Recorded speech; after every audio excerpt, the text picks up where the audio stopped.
O revivalismo na arquitetura é o uso de estilos visuais. Ele foi uma tendência para recordar com admiração certas coisas do passado e querer realizá-las de novo no tempo presente.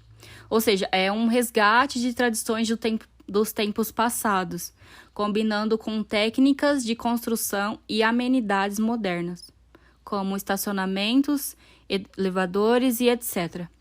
O revivalismo começa ali no século XVIII, na Inglaterra. Surge nessa época a arquitetura neogótica, que atinge o seu auge em obras do século XIX, como o Parlamento Britânico. O revivalismo ou historicismo pode ser compreendido como um movimento de caráter conservador e defensivo. Ele foi muito associado à arquitetura eclética, sendo que ele não segue regras. Então, assim, definindo se uma obra pertence um ao outro estilo. Já no ecletismo arquitetônico, dedicava-se a misturar estilos antigos, sem a rigorosidade da arquitetura revivalista propriamente dita. Uma das maneiras mais simples de você diferenciar construções neotradicionais de construções tradicionais puras é verificar a estrutura do edifício. Se esse edifício é feito de concreto moderno e depois coberto com pedras cortadas, então é uma estrutura neotradicional, enquanto se o outro edifício tem uma moldura feita de materiais tradicionais, então ele é um edifício tradicional. Apesar de usar formas do passado, tanto a arquitetura historicista como a eclética fizeram uso de técnicas modernas, como estruturas de ferro e, mais modernamente, de cimento e concreto. O historicismo muitas vezes foi parte de movimentos de valorização e idealização da história nacional, assumindo um caráter nacionalista. Já no Brasil e em outros países da América Latina, foi muito popular a partir dos anos de 1910 e os finais da década de 1930.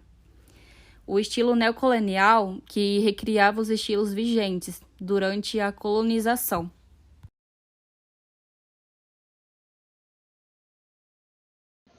Eu vou falar um pouquinho sobre a arquitetura neocolonial.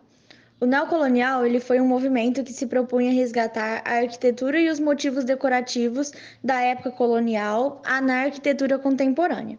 A arquitetura colonial mineira foi a que mais serviu de inspiração para o movimento neocolonial. O neocolonial ele tem a primeira, a segunda e a terceira fase. E como é uma parte mais de arquitetura, eu quis representar com desenhos, porque não tem muito o que falar, tipo, é mais falando a característica, como ele se expandiu em cada estado brasileiro. Então eu fiz os desenhos das fachadas de algumas estruturas. Eu fiz o de Minas Gerais, o da Bahia, o de São Paulo e o de Rio de Janeiro. Eu também fiz o neocolonial nos Estados Unidos e o da América Latina. Só que o da América Latina eu não representei por causa que ele foi muito parecido com o do Brasil, por ele ter tido um passado colonial semelhante. Então, por isso que eu não representei, porque é basicamente as mesmas características, as mesmas fachadas, enfim. É isso.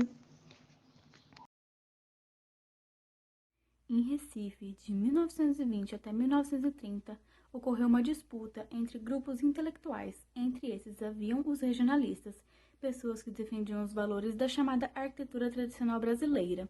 Eles eram apoiadores do colonial. Com um novo padrão de higiene aparecendo naquela época, pessoas como Gilberto Freire e Aníbal Fernandes criticavam fervorosamente o ecletismo e apoiavam na valorização de construções antigas nos novos edifícios.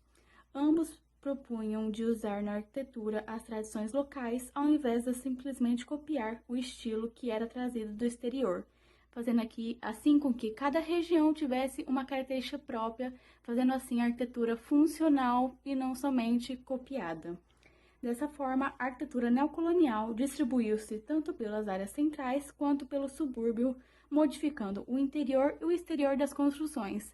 Exemplos disso são as sacadas, os frontões e os terraços.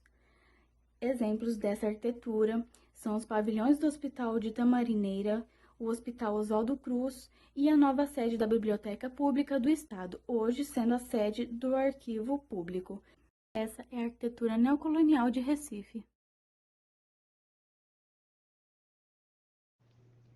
O neoclássico anticolonial chegou aqui no Brasil no século XIX, mais precisamente no ano de 1816.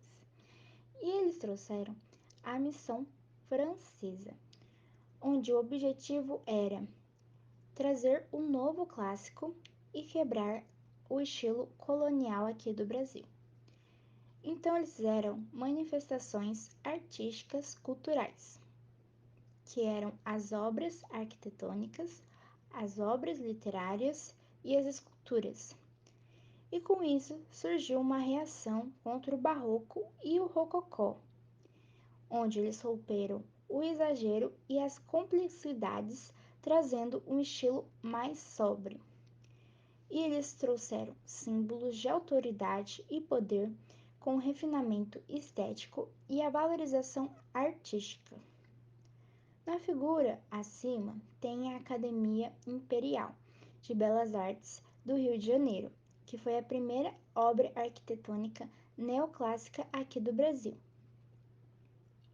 E na figura esquerda tem a Pinacoteca, que fica em São Paulo, que é uma arquitetura neoclássica também. E as principais características do neoclássico eram a valorização de arte clássica, o uso de elementos da cultura grega e romana, colunas marcantes e robustas, construções monumentais em grande escala, uso de formas geométricas e simetria, e as paredes eram claras e com pouca decoração. Neocolonial anti-Belas Artes, meados dos anos 1830, estilo acadêmico com origem na Escola de Belas Artes em Paris, estabeleceu uma linguagem que fazia referência a outros períodos, o neoclassicismo francês, o gótico e o renascentista.